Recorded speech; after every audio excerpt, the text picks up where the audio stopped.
Hi everyone, this is Nadia, Jake, this is Buddy, this is Sidoni, and then this is Babu. And today we're going to be talking about a movie that we recently watched that came out last year called Bottoms. And this movie was so interesting that we decided to actually do a review about this instead of a more recent film, just because Yeah, we wanted to see it last year, just wasn't playing in our theater. I really liked it.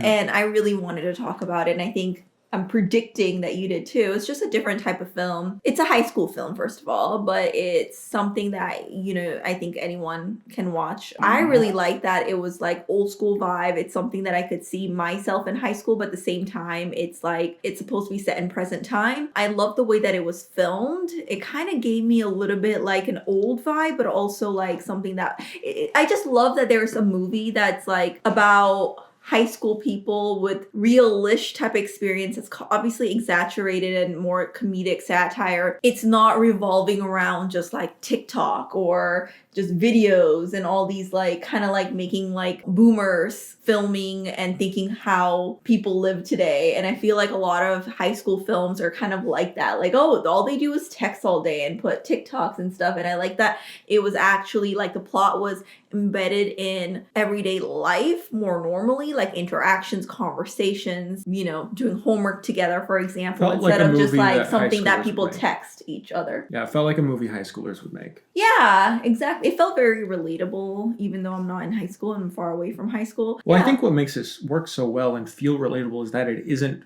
relatable in so many ways. It's kind of surreal, and I think that what I like about it is that it has a heart and it has like a story to tell, but it is super raunchy. It's super like mean-spirited and nasty. It is, yeah. And the surreal touches are great, and I haven't seen like a high school movie like this, like a comedy that also has like a become so surreal. Like it reminded me of Hot Rod in a lot of ways, where there's just like moments that are kind of fourth wall breaking, or that they're commenting on how it makes like one of the early scenes. And it kind of like was jarring at first, because like one of the early scenes, Rachel Sennett goes into her class and the bell rings, and then there's like a conversation and stuff is going on. And then the bell rings again, and she just goes, "Really? That's class? That's it?" And it's like in a regular high school comedy, they wouldn't be commenting on that. So I really like that it was a movie that had LGBT representation. A lot of times what I see is people who are in LGBTQ kind of like be the best friend or whatever. It felt nice to see like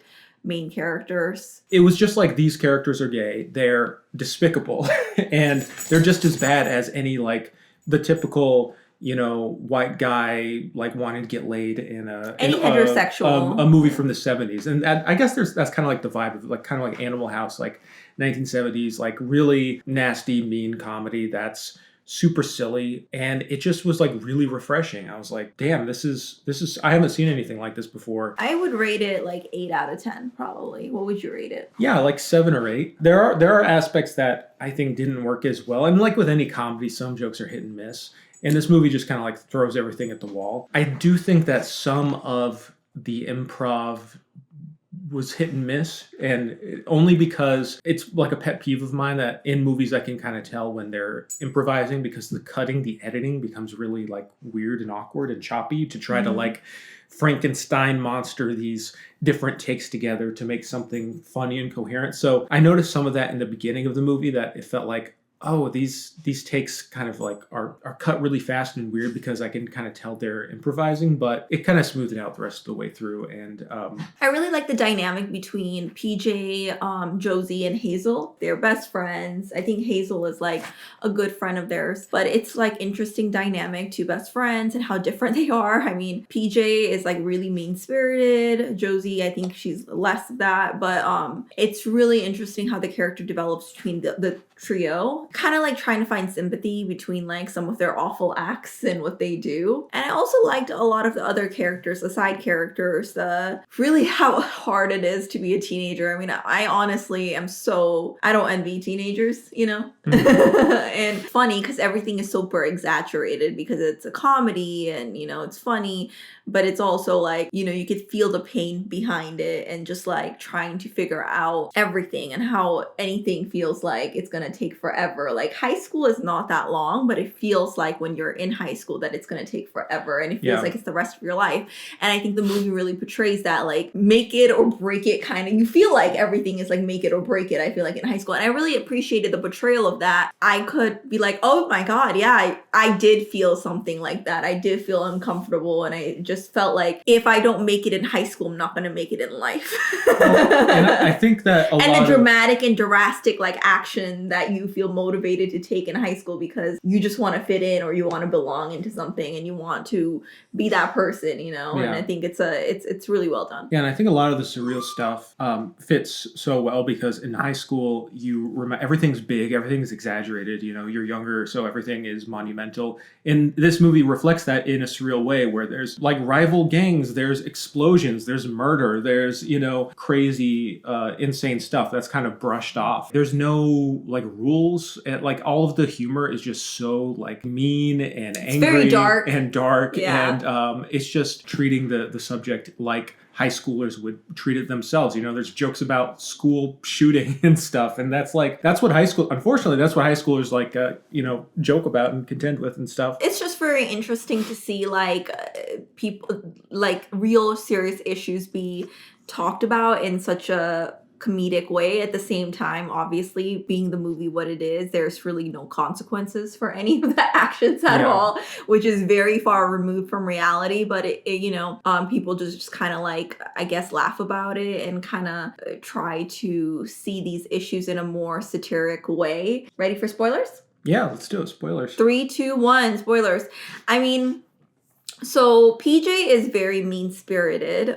She is... Well, they just want to get laid. I mean, that's the whole plot. They just want to get laid. I think, like... I mean, PJ has a crush on someone, and so does Josie. And they kind of want to be the person who can get people who can get laid. I think Josie's connection is always a little bit more deeper rather than surface level. But what I really liked about the film is how PJ, she's very mean-spirited. I honestly didn't have much sympathy at all, if anything, for the character for the most of the film.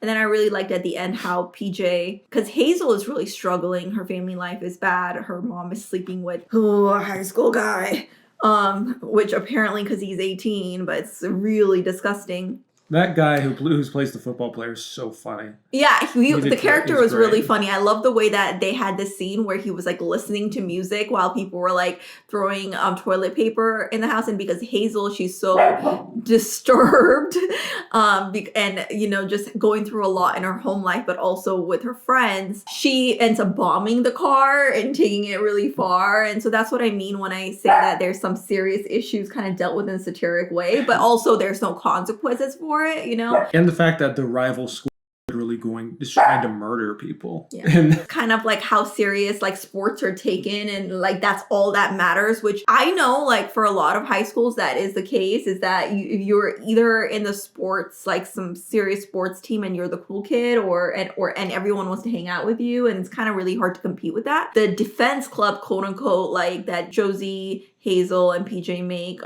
it's very funny, and I like how they pretend like they were in their juvies, and then, you know, people just punch each other and they're going home with these bruises on their faces. It's just really interesting. I really like the ending where literally all the girls just murder the opposing team, and like everyone's like fine with it. And I also liked how PJ and Hazel end up getting together, and they're like, oh, maybe that's why we are so tense around each other, because there's something deeper inside here. And I like that part. But yeah, my favorite part was the ending where all the players from the opposing school just die and no one cares, and it's like rewarded. I'm like, okay, so it's just a silliness of the film that you just go with it, I guess. One of my favorite moments is after their scheme falls apart, when people find out that they were just being cynically starting the Fight Club. The teacher, it cuts to the teacher having with the word feminism on the board and just crossing it off. Oh my god! The teacher was so funny in the whole film. In a way, the movie is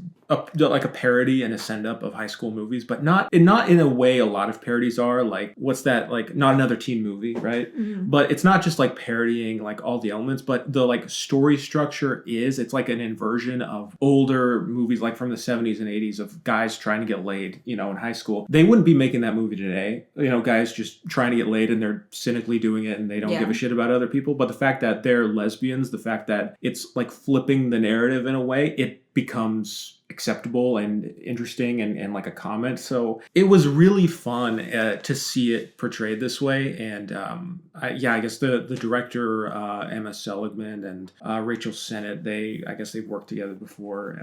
I'm excited to see what other stuff they make.